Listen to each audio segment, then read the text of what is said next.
We begin with the latest from Ukraine. More than half a dozen people are dead, multiple others hurt after a Russian missile strike this morning in the western city of Lviv. NBC News foreign correspondent Matt Bradley joins us now from the Ukrainian capital of Kyiv. Matt, good morning. Yeah, good morning, Joe. You know, those casualty numbers you just mentioned, there's a lot of worries that they could go up as the day continues. This morning, 4 missiles hit the western Ukrainian city of Lviv, a city that so far has been largely spared from the fighting. NBC's Ali Arouzi was doing an interview in Lviv when the strike hit. That wasn't a plane, it was a cruise missile. The attacks killed at least 7 and injured many more, according to the city's mayor. Thick smoke rising near an apartment block. Meanwhile, today, in the east of Ukraine, Mariupol's defenders remain defiant. Thousands of Ukrainian soldiers still holding out in a steel factory. Russia's military claims it controls most of the city's center, which couldn't be confirmed. But if the city does finally fall, Ukraine's president warned of major consequences. The destruction of our guys in Mariupol can put an end to any format of negotiations, he said. Russia's nearly 2-month siege has trapped hundreds of thousands of civilians with little food, clean water, electricity, or medical care. Many have managed to flee, but the Russians have repeatedly attacked so-called humanitarian corridors, making escape almost as risky as remaining. Ilya is among those who fled a few weeks ago, but his mother refused to leave. He hasn't heard back from her since, though a neighbor has said she's still alive. But right now, I'm just thinking what she would be doing, and if she was in my place, and I think that she will never give up. So I'm not giving up. But in the capital of Kyiv, some hope over the Easter weekend. Once under siege, the main Russian target, its citizens are now reclaiming normal life. How has this city changed in just the last week or two? Several weeks ago, it was like a ghost town because there are no people. It was no supermarkets. But today, we have our city is becoming alive. Coming alive in a place where merely living is an act of defiance. So, Joe, you know, as that gentleman just told me, it's been a couple weeks since the Russians withdrew from the north of the country near to where I am here in Kyiv. But it looks like they're determined to keep punishing this part of the country. And, you know, they keep hitting transport sites like they did this morning in Lviv and military production facilities. And the goal, it looks like, is to try to keep weapons and personnel from reaching the new front line in the east of the country. But, Joe, I got to tell you, there also kind of seems to be a psychological element to this. It seems like they're trying to remind Ukrainian civilians that no place is safe, no matter how far from the front. Joe? All right. Matt Bradley, thanks so much for your report. Appreciate it.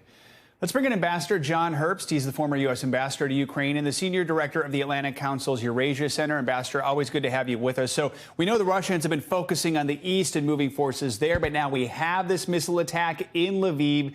Is this a sign that Russia's strategy is changing at all? And how concerned should NATO countries be about this, given just how close Lviv is to the border with Poland? Look, Putin has 2 objectives, you might say. An immediate objective is to score a victory in the east so he could parade that at the May 9 World War II celebrations, which are a big deal in Putin's Russia. On the other hand, his goal is actually the long-term goal, which he started with, which is to subjugate Ukraine to his political will. And for that, a victory in the east is not sufficient. So with his attacks on Kyiv, which is attacks on Lviv, he's demonstrating his longer-term objective. Let's talk about the situation in Mariupol right now, which is very different from what we're seeing in the western part of the country or even in Kyiv. Ukraine's foreign minister is calling it dire and heartbreaking. Here's what he told CBS over the weekend. The city doesn't exist anymore. The remainings of the Ukrainian army and large group of civilians are basically encircled by the Russian forces. No high-level talks are taking place. After Bucha, it became particularly difficult to continue talking with the Russians.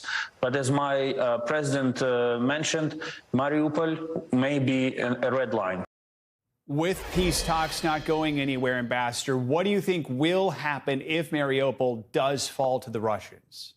Well, first, the Russians have been predicting the fall of Mariupol for 5 or 6 weeks, and it's still not fallen. But if it does fall, then Russia has you might say, a Ukrainian resistance-free corridor from Luhansk in the northeast of Ukraine down through to Kherson and on to Crimea in the south of the country. So that would be a tactical victory for Putin, but perhaps a Pyrrhic victory because, one, he's taken enormous casualties, and two, the world has seen the brutality, the inhumanity of Putin's war in Mariupol. The siege of Mariupol is a war crime of a grand scale, which dwarfs the war crimes of Bucha. Ambassador, one more thing I want to ask you about. We know Ukrainian President Volodymyr Zelensky wants President Biden to visit Kyiv. We saw those images of Britain's Boris Johnson walking the streets of Kyiv with Zelensky a short time ago. What kind of impact would a U.S. presidential visit to Ukraine have on this war, and how likely do you think that is to happen soon? There's no question that a presidential visit would be a demonstration of American leadership, which is necessary. But what Zelensky needs more than Biden in Kyiv are American weapons. We've sent some good weapons last week, but not nearly enough. We need to send multiple rocket launchers. We need to make sure those MiGs get to Ukraine. We need to send more armored personnel carriers and more artilleries. If Ukraine gets those weapons, there's a good chance they can beat that Russian offensive in the east. Ambassador John Herbst, as always, thank you so much. Thank you. This morning, police in 3 different cities are investigating 3 separate mass shootings that happened over the holiday weekend. In all, 2 people are dead and more than 30 injured. The violence comes less than a week after the subway attack in New York City, which injured more than 20 victims. NBC News correspondent Blaine Alexander joins us now with the latest. Well, Joe, good morning to you. Let's start with that shooting in Pittsburgh. In fact, officials there say that they're looking for a number of suspects, multiple different suspects, for opening fire at that house party that was filled with mostly teenagers. This was just the latest in a string of shootings over the weekend that turned out to be a very violent holiday weekend. Oh, my gosh! He's about to shoot! This cell phone video shows the frantic moments when gunshots shattered the peace of the holy holiday weekend. It happened at a packed house party in Pittsburgh. Officials say nearly 200 mostly underage young people were crammed inside of an Airbnb rental. The celebration turned to chaos when more than 100 shots rang out, injuring 8 people and leaving 2 teenagers dead. We really got to figure out where these guns are coming from, especially for the youth. It's the latest in a violent weekend on the East Coast. 3 mass shootings within just 24 hours. I've got 5 patients waiting to be transported. In Columbia, South Carolina, police say 22-year-old Jawayne Price opened fire in a crowded mall Saturday afternoon, wounding 12 in what officials call a targeted attack. Price has been released on a $25,000 bond and placed under house arrest. And just hours later, another shooting in South Carolina, this one at a lounge 80 miles west of Charleston, leaving 9 injured. All of it comes less than a week after a terrifying morning on a New York subway when a gunman threw smoke canisters, then opened fire aboard a train in Brooklyn, hitting 10 people. The suspect in that case has been arrested. And Joe, getting back to that shooting in Pittsburgh, happened at an Airbnb rental house. The company now says that the person who rented that house has been banned from the platform for life for violating Airbnb's strict policy on no parties. Joe. All right, Blaine Alexander. Blaine, thank you so much. The Boston Marathon is set to kick off later this morning. The iconic event is once again happening in the spring, a first since 2019. But the return of the marathon is not without COVID restrictions. There's a vaccine mandate, even a kissing ban. Organizers are enforcing more protocols as the country grapples with rising case levels. NBC News correspondent Kristen Dahlgren is along the Boston Marathon route this morning and joins us with more. Hey, Kristen, good morning. Hey, good morning, Joe. You can probably see that people are streaming in here. The runners now getting on buses to go to the starting line, and also spectators streaming in. But as you mentioned, like a lot of places, Boston now seeing an uptick in COVID cases. So today's race starting with some precautions in place. This morning, the race is on. The Boston Marathon back in full swing. It's magical. I mean, there's nothing like it. This is the best week of the year. But now rising concerns about COVID and new variants are also returning. There's still transmission out in the community. We're not all the way past COVID. With 30,000 athletes from all over the world expected to participate, city officials are now taking precautions to reduce the risk of infection. All runners and volunteers must be vaccinated, and race organizers are asking spectators to refrain from a popular tradition of years past, asking runners for a kiss around the halfway mark. But as COVID is rapidly spreading nationwide, concern is growing. Cases are ticking up, and we're going to want to watch this carefully. Today in Philadelphia, a citywide indoor mask mandate goes back into effect. Officials pointing to a recent case spike, but not everyone is on board. Someone needs to stand up and do something about this. The city now facing a new legal battle as a group of businesses and residents try to overturn the order, arguing that it imposes a renegade standard and ignores CDC guidance. There is no such mandate in any other big city in America. In New York City, the health commissioner warning the COVID risk level will likely rise to medium for the first time since January amid the uptick, as the Broadway League now extends mask requirements for all show audiences until the end of May. If it helps in any way, shape, or form, I'm okay with it. Back in Boston, even with COVID looming over the race, runners choosing to look past the unknowns and focus on the finish line. You see the people around you all doing the same thing and pushing forward, working hard together. When it comes to COVID, we always want to look at the data, Joe. So we're looking at those hospitalization numbers up slightly from last week, a little over 1,400, but certainly nowhere near the 21,000 that we were averaging at the height of Omicron. The race here going to get underway in just over an hour, Joe. All right, and they will be avoiding the snow that is hitting much of the Northeast this morning, so that's good news for the runners there. Yeah, Kristen Dahlgren, thanks so much. Appreciate it.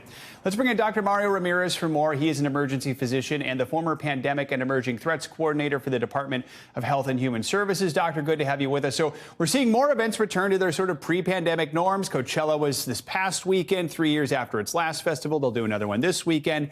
How can people attend events like these safely? Is that possible as more states see this rise in COVID cases? Sure. Well, first, I think it's great that we're starting to see events like this come back, Joe, right? I mean, this is the time that we have all been searching for. We want getting back to normal. But I would say that, to safely attend events like this, you need to do a little bit of planning ahead of time. So the first thing that you should do is make sure you get vaccinated, but then more importantly, make sure that you stay up to date with your vaccines.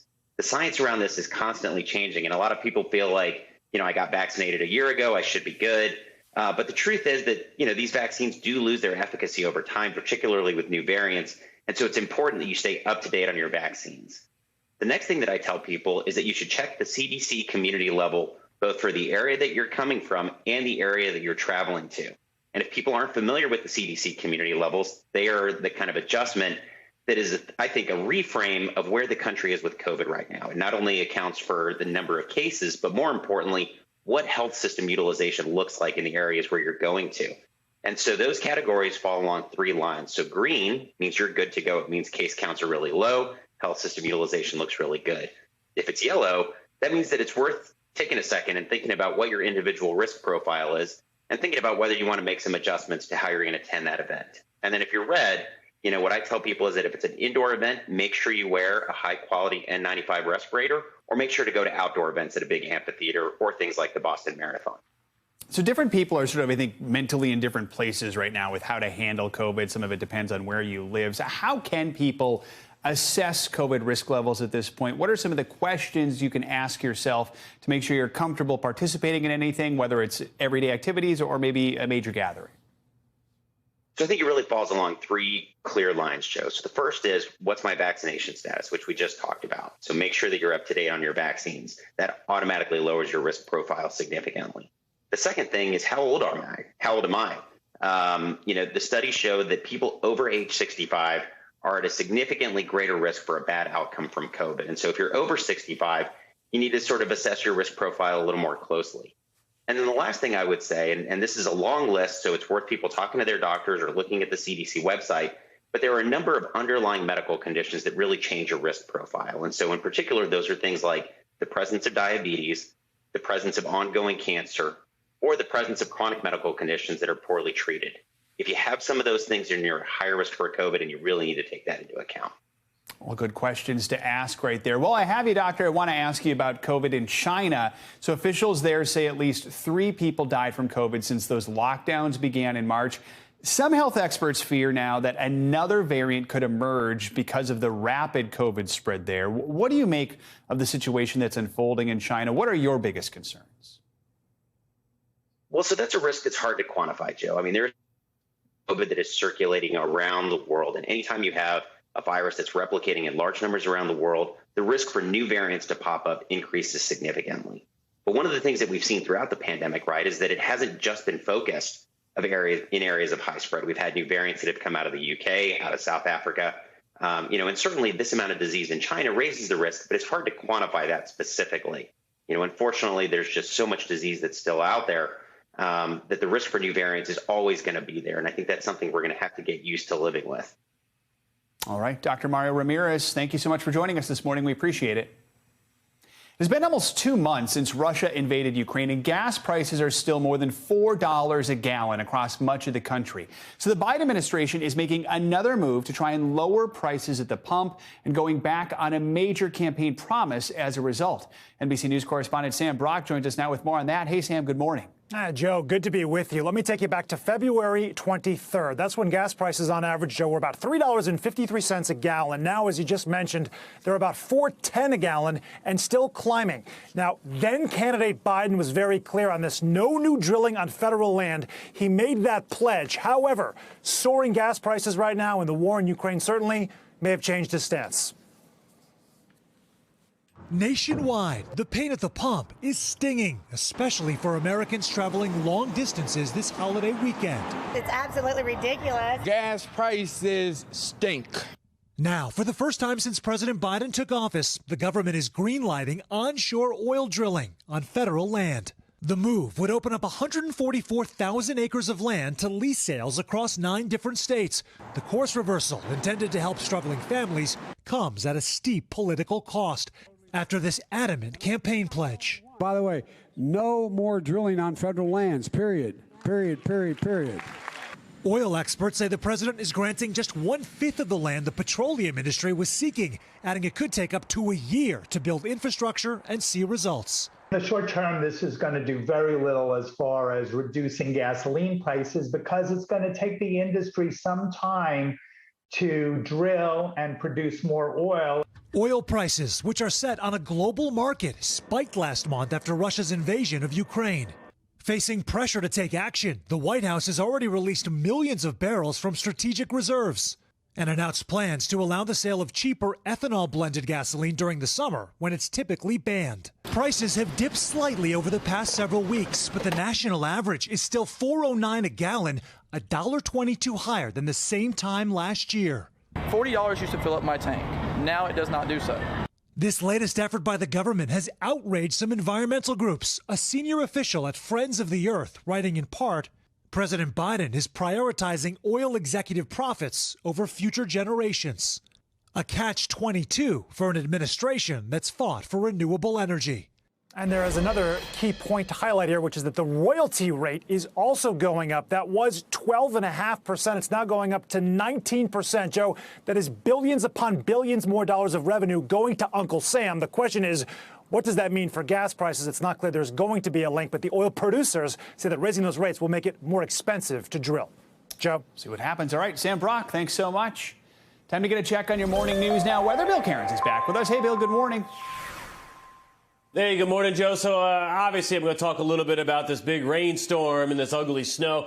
And then we're going to kind of preview the end of April for everyone and give you kind of everyone an idea of what we're going to be dealing with. So let's go to the maps and we'll show you what we're going to be dealing with. You'll notice that the first thing here is that the heavy rain is right over the top of the southeast. And we're also watching that snow breaking out in areas of Michigan, northern Ohio, Indiana. So as far as the rainfall forecast goes, this is about 1 to 2 inches of rain from Wilmington to Cape Hatteras all all the way up through the mid-Atlantic region. Anywhere in yellow is at least an inch. But some of this is going to fall as snow. And here's the areas of snow that we're concerned with, from Altoona to Ithaca to Binghamton. Up in the Adirondacks, definitely could get 6 to 12 inches. But it's those areas that already have some of the leaves out there on the trees that could be the biggest problems, northern portions of Pennsylvania and that southern tier of southern New York. So how are we going to look as we go throughout the rest of this week? So obviously there's the storm today. We also have beautiful weather from Texas, record warmth in the southwest, and there is a new storm coming into the northwest with a little bit of rain and mountain snow. We tracked that storm into the middle of the country on Wednesday.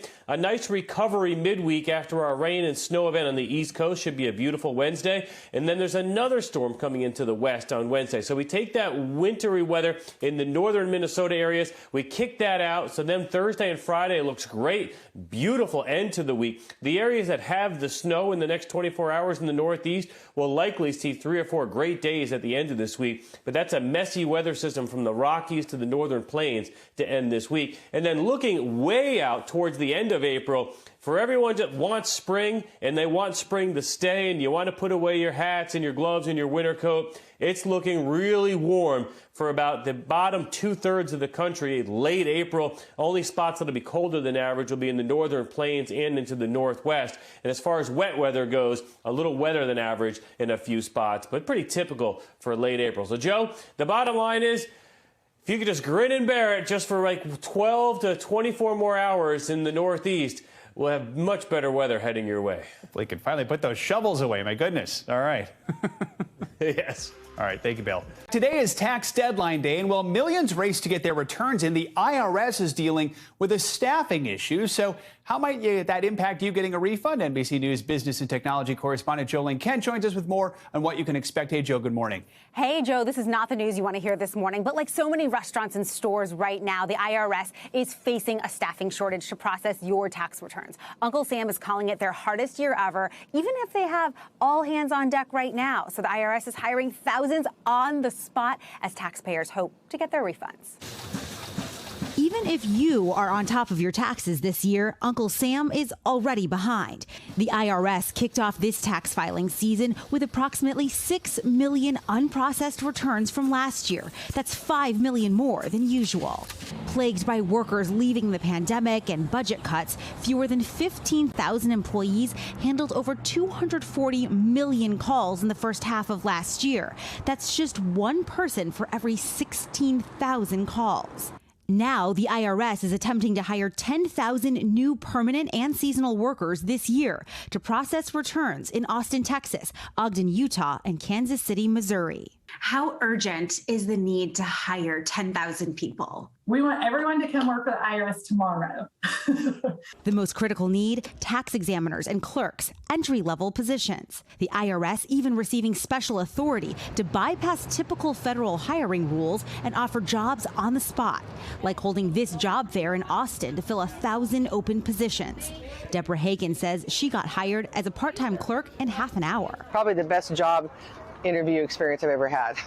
Although the IRS also offers health insurance and vacation time, the competition for workers is fierce in this red-hot job market. These IRS jobs start at $15 an hour with a $1,000 signing bonus, while Amazon's average starting pay is now $18 an hour, sometimes with a $3,000 signing bonus, and Target beginning wages as high as $24 an hour. So what we're seeing is that there's lots of job vacancies and not enough job seekers. And so it is very competitive out there. The staffing crisis has some taxpayers worried. After filing his taxes last week, father of 3, Jermaine Key, is hoping his $11,000 refund will come by June. We need the money right away. He and his wife need it to pay bills, with inflation driving up the cost of basically everything, and help them avoid going to a food pantry to feed their family. So $11,000, we're going to spread it apart for 12 months, really pay some bills. What do you say to the taxpayers out there who are eager to get that refund as quickly as possible? Yeah, I would say we are eager to get them to you as well. And so that is why we're absolutely super committed to getting these folks on board.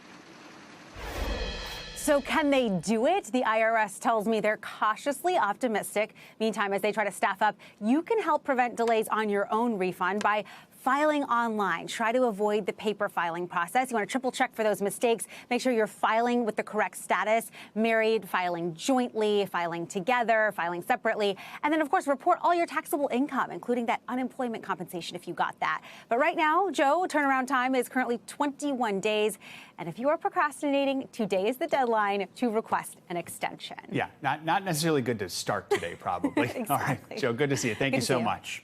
Time to get a check on what's making news around the world this morning. NBC's Janice Mackey-Freyer joins us from Beijing. Janice, good morning. Joe, good morning. Police in Sweden say they had to fire warning shots to break up a riot that had been triggered by protests against a hardline Danish political group. About 150 people were throwing stones, setting cars on fire. This all happening about 100 miles out of Stockholm. The Danish hardline political group had called for rallies in various Swedish cities, also called for Koran burnings, and that triggered counter-protests. Meanwhile, clashes erupted again around holy sites in Jerusalem's Old City, with Israeli police entering the Al-Aqsa Mosque compound to secure the way for Jewish visitors. Clashes with Palestinians on Friday left several people injured. This month, the month of Ramadan, the Christian Holy Week, and Jewish Passover are all happening at the same time. So with COVID restrictions lifted, there are actually tens of thousands of visitors right now to Jerusalem. And finally, there it is, the first cruise ship to dock in Sydney's harbor in over 2 years. The 2020 ban prompted by COVID has been lifted, and the Pacific Explorer made quite the entrance, flanked by tugboats displaying a banner that says "We're home." The ship actually set out on its journey back home last month, traveled about 11,000 miles. It has been moored off the coast of Cyprus for most of the past year, but the company says, as far as bookings go, things are almost back to pre-pandemic levels. And that's a look at your headlines today. Those are some big banners on that ship. All right, Janice, thanks so much. Good to see you this morning. It's a Marvel marathon for the books. Literally, a Florida man has reclaimed his record for most cinema productions attended of the same film by watching Spider-Man No Way Home 292 times. Back in 2019, Ramiro Alanis first claimed the record after watching Avengers Endgame 191 times. But get this, he was disqualified for taking bathroom breaks. Well, this time around, he somehow resisted all breaks, naps, the urge to check his phone while watching the movie in order to secure his crown. The feat took him more than 3 months to accomplish and cost a whopping $3,400 just for tickets alone. Alanis dedicated his victory to his #1 supporter, his late grandmother. All right, the royal family's Easter celebration looked a little different this year. Queen Elizabeth stayed home as she continues to scale back appearances. Well, over in the Netherlands, Prince Harry and Meghan have been busy cheering on teams at the Invictus Games. NBC News senior international correspondent Keir Simmons joins us from London with the latest. Hey, Keir, good morning. Hey, Joe, good morning to you. You know, the Queen is famously committed to her Christian faith. So for her to miss the Easter Sunday service is a huge deal. It signals big changes within the royal family. And another branch of the family that has seen some changes over the years, Harry and Meghan, well, they were at an event that perhaps is more important to them than anything else, and that is Prince Harry's Invictus Games for wounded servicemen and women. Prince William and Kate attending Easter services in their springtime best at St George's Chapel. Their two eldest children, Prince George and Princess Charlotte, joining them for their first Easter church outing and matching their parents, sporting shades of blue. Absent, though, was Queen Elizabeth, the monarch and head of the Church of England, who turns 96 this week and has been mostly out of the public eye following a positive COVID diagnosis in February. Although she has been handling affairs of the state virtually. The last time she was in public was on March 29th at a service for her late husband, Prince Philip. The Duke and Duchess of Sussex, who secretly met with the Queen last week, spent Easter weekend in the Netherlands, attending the Invictus Games, their first public appearance in Europe since stepping down as senior royals. Harry and Meghan kicked off the opening ceremonies, where they shared a kiss and honoured the athletes competing, especially the team from war-torn Ukraine. For each team, my husband and I both recognize it's been a lot to get here, both physically and emotionally, not least of which for the Ukraine team, whom we are all standing with. Your bravery in choosing to come and for being here tonight cannot be overstated. Harry established the Invictus Games in 2014 as a way for injured servicemen and women to compete. Harry himself served 2 tours in Afghanistan. He also spoke to young Dutch reporters from Kinder Correspondent about the importance of the Games and the legacy he hopes to leave for his children. What is your wish for Archie and Lilibet? To grow up in a better world, to grow up in a fairer world, a safer world, a more equal world. And the event has extra special meaning for the pair.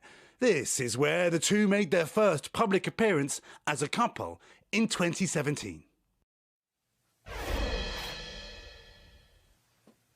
And the Queen Jo will celebrate 70 years on the throne later this year. That on top of her 96th birthday this week. And of course, that's not her only birthday. She has her birthday, and her official birthday. But then I guess if you're the Queen, you're allowed as many birthdays as you want. You get as many birthdays as you want. It's like those people who celebrate all month long. All right, Keir, thanks so much. Appreciate it. Good to see you.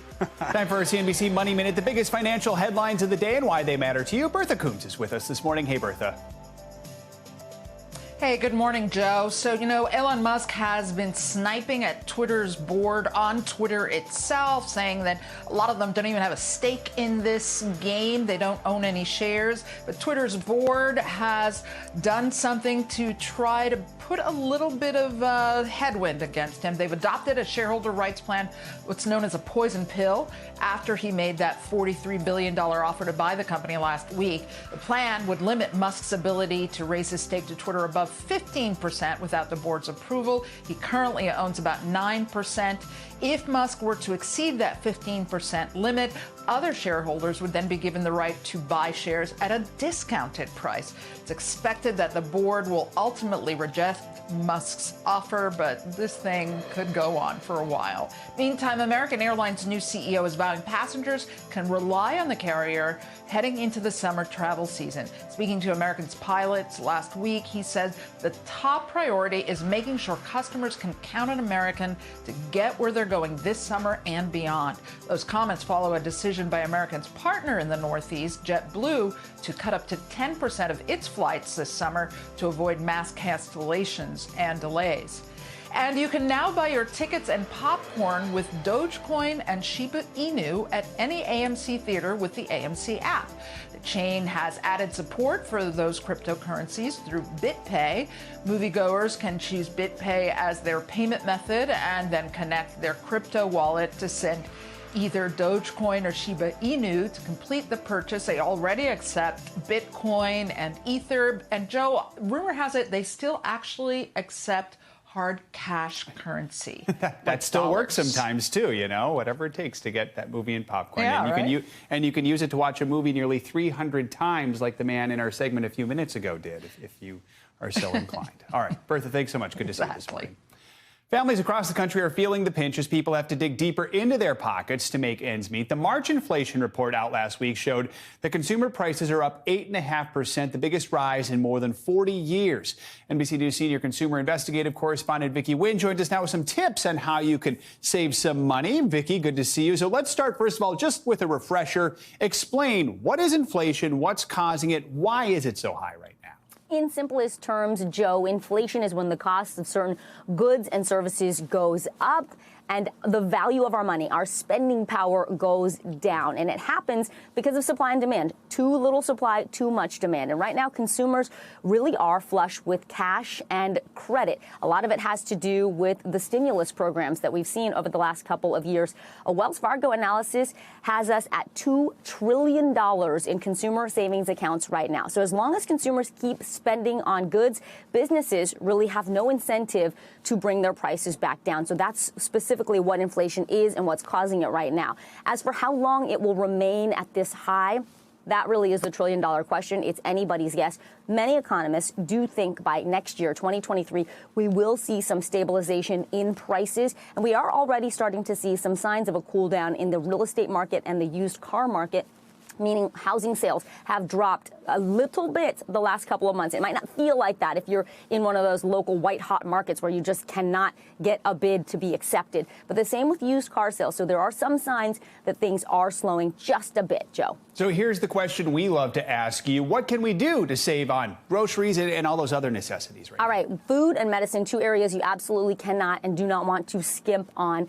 Number one, it is a basic one, but meal plan. Really sit down, write down what you're going to do for the next 7 days with meals. And if you have that grocery list, you stick to it. There are no impulse buys. I promise you will save money, along with the normal couponing. But you think about shopping later in the day. That's when a lot of perishable things will go on sale.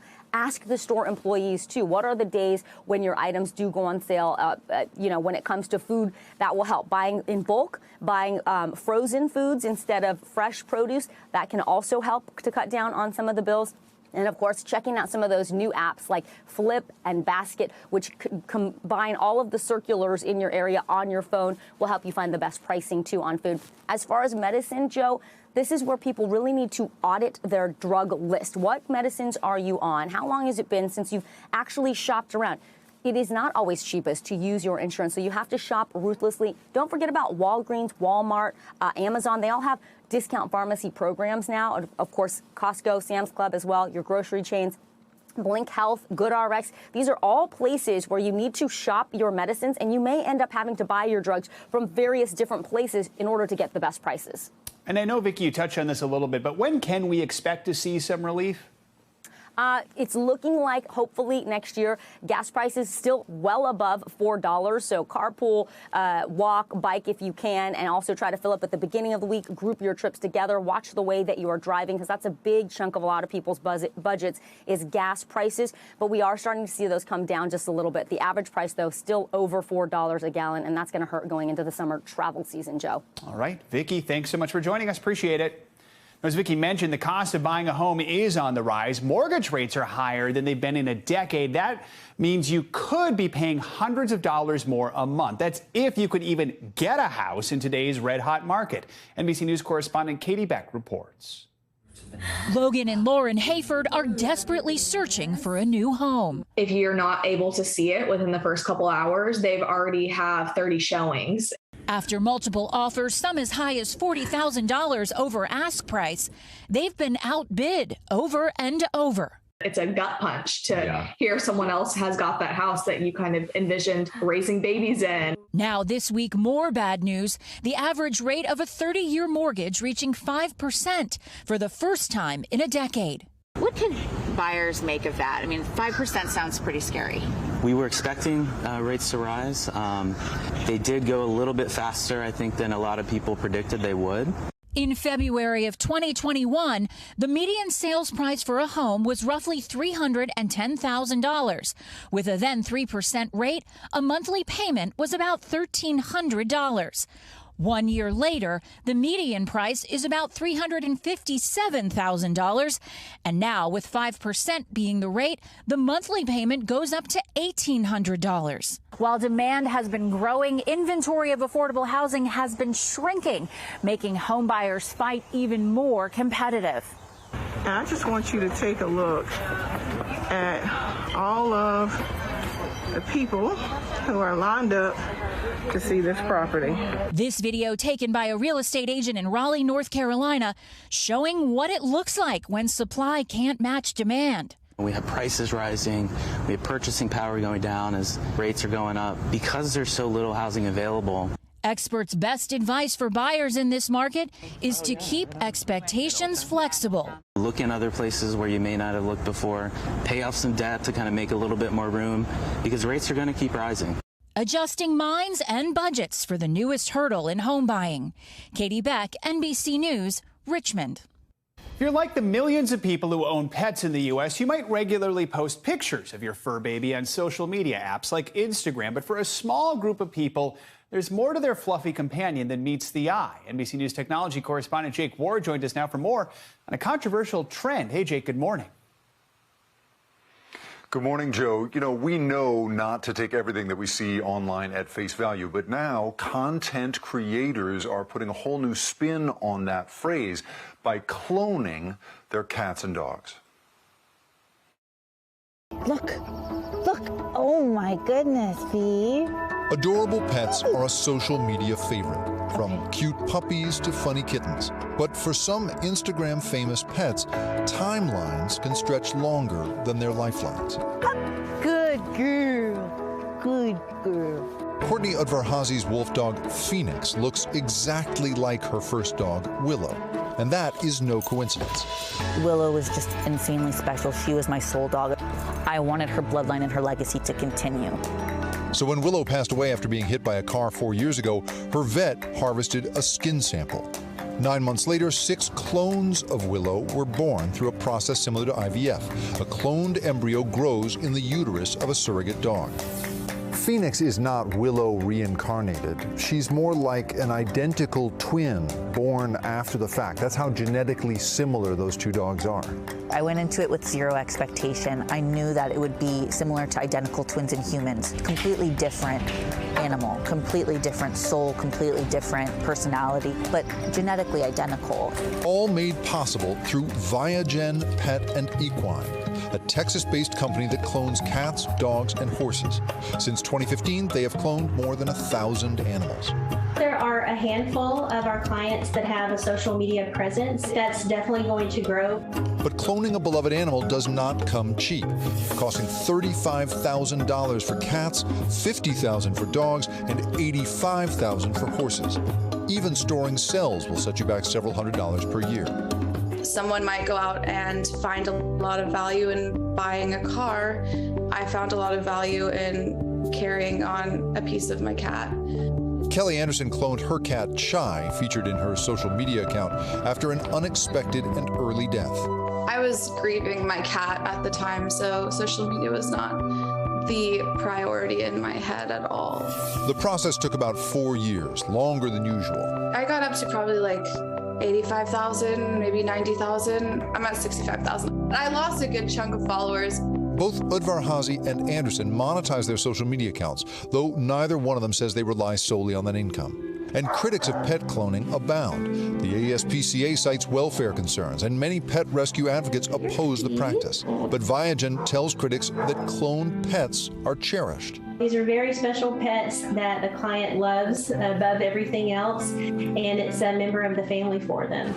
Udvar-Hazy says cloning is a one-time experience.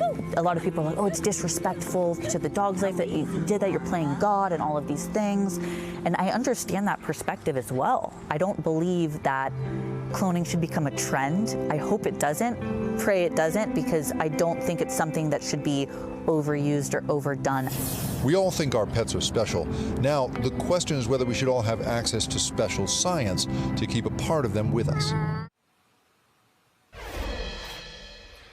Now, Joe, the thing about this story, right, is that we spoke to several people who had the same kind of conflicted instinct around this. They essentially said, you know, when we asked them, should everyone be allowed to use this technology, they basically said, no, this should be heavily regulated by the government and really should only be used in special circumstances. And then, of course, they laughed and said, like mine, right? It is this sort of conflict between how we feel individually about a lost pet versus how we might feel about society at large, playing around with a totally unregulated and ethically cutting-edge science like this, Joe. Fascinating story, and this is, I'm sure, just the beginning. All right, Jake Ward. Jake, thanks so much. Appreciate it. A New Jersey community is coming together to support a World War II veteran after the home he had lived in for decades was destroyed in a fire. Craig Melvin has the story of how they're helping him out. A tattered American flag flies above what's left of Paul Roberts' house in Ship Bottom, New Jersey. The World War II veteran didn't expect to be homeless at the age of 94. But on the night of March 26th, an accidental fire sent flames racing through the rooms. And I stepped down the back step, and I remember I stopped. Paul managed to crawl out the back door. You got out of that burning house with just your underwear on. But you got out. I was hoping nobody would see me in the middle of the street there. somehow he's able to laugh. His furniture, his family photos, almost everything he had are a charred mess. We talked to him in his garage among his last remaining possessions. It took everything I owned. That's hard. Paul has seen desolation on a much greater scale. After World War II, he was among the Marines sent to Nagasaki as part of the occupation force. You were there after the bomb. Yeah. What was that like? Well, there was nothing. No house, a couple of cement walls were sticking up, but that's about the size of it. Paul's daughter, Pat, and other family have worked round the clock to help since the fire. And they're not alone. Paul has made a lot of friends since he moved to the Jersey Shore nearly 40 years ago. Among them, the retired firefighter who lives across the street, Rich Obermeyer. Before the fire, what was the layout here? This was Paul's living room. That's his chair. He'd sit there every day. Rich had a hard time telling his daughter Erin about the fire. She and Paul became close during the pandemic when the college student and elderly neighbor kept each other company. I love Paul. I tell all my friends about him. I'm like, hey, my friend, my 94-year-old friend. And once I came and saw Paul, first thing I said to him, I was like, Paul, I'm so sorry. He said, not as sorry as I am. Who do you know that their house burns down and they laugh about it? Erin and Rich decided to help, launching a GoFundMe page, which has taken in more than $137,000 in donations and counting. And most are from folks you don't know. Yeah. Strangers. Random people. It's so amazing reading the comments. Thank you for serving the country. There's Marines from all over the country. $10, $25. Yeah. Paul, who prefers to live on his own, was able to move into a small apartment not far from his house. He's thinking about rebuilding, but isn't sure if he can afford to. Paul's been dealt a tough hand, but he knows there are more cards in the deck. Paul, you don't seem like someone who's lost everything in a fire. You don't seem sad. It's been 3 weeks. You either live with it or you don't. What are you going to do? You can't be moping around forever, you know? For someone with next to nothing, he's just grateful for what he does have, the support of friends and family. I always thought I had lived a charmed life. I must have had a guardian angel. It's pretty clear he has a few. Paul's daughter says they're still trying to sort out what the insurance will actually cover, but Paul has received many offers to help him rebuild at no cost. That does it for this hour of Morning News Now. The news continues right now. Thanks for watching our YouTube channel. Follow today's top stories and breaking news by downloading the NBC News app.